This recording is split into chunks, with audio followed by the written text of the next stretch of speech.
हरियाली से भरे एक सुंदर जंगल में गौरी नाम का एक बड़ा सा दयालु हाथी रहता था।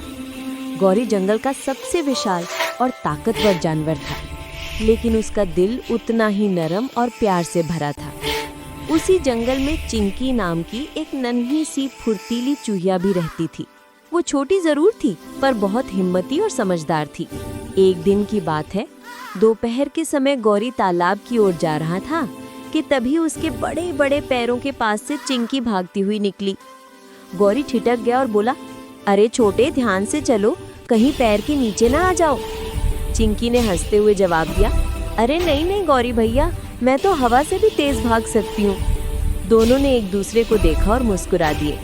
उस दिन से वे रोज शाम को मिलते, बातें करते और धीरे धीरे अच्छे दोस्त बन गए। गौरी चिंकी को अपनी पीठ पर बैठाकर जंगल घुमाता और चिंकी उसे छोटी छोटी चीजों के बारे में जानकारी देती। कौन सा पेड़ औषधि वाला है, कौन सी गुफा सुरक्षित है और कौन सी जगह पर सबसे अच्छे फल मिलते हैं। एक सुबह जंगल में हड़कंप मच गया। शिकारी आए थे और उन्होंने कई जगह बड़े बड़े जाल लगा दिए थे।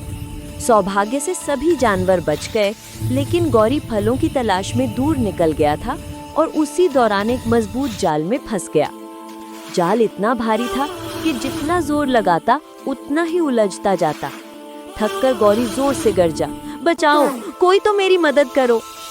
उसकी आवाज सुनकर चिंकी चिंतित हो गई। वो जितनी तेज दौड़ सकती थी उतनी तेज दौड़ी और कुछ ही मिनटों में पहुंच गई।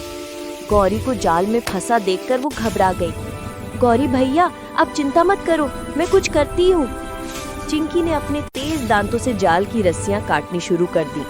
रस्सियां मोटी थीं, काम कठिन था, पर चिंकी हार मानने वालों में से नहीं थी। थोड़ी देर में उसकी दोस्ती की मेहनत रंग लाई। एक, फिर दो और फिर कई रस्सियां टूट गईं। आखिरकार जाल इतना ढीला हो गया कि गौरी अपनी ताकत से उसे फाड़कर बाहर निकल आया। गौरी ने राहत की सांस ली और बोला, चिंकी, तुम्हारे बिना मैं तो फंसा ही रह जाता। तुमने मेरी जान बचाई है। चिंकी मुस्कुराई और बोली, दोस्त वही जो मुश्किल में काम आए। आपने भी तो हमेशा मेरी मदद की है, जंगल घुमाया है, बड़े बड़े जानवरों से बचाया है। गौरी ने प्यार से चिंकी को अपनी सूंड पर बिठाकर बोला, अब हम सिर्फ दोस्त नहीं, परिवार हैं। उस दिन से जंगल के सभी जानवर हाथी और चूहिया की दोस्ती की मिसाल देते थे। सब कहते, दोस्ती बड़ी या छोटी नहीं होती, दिल से होती है।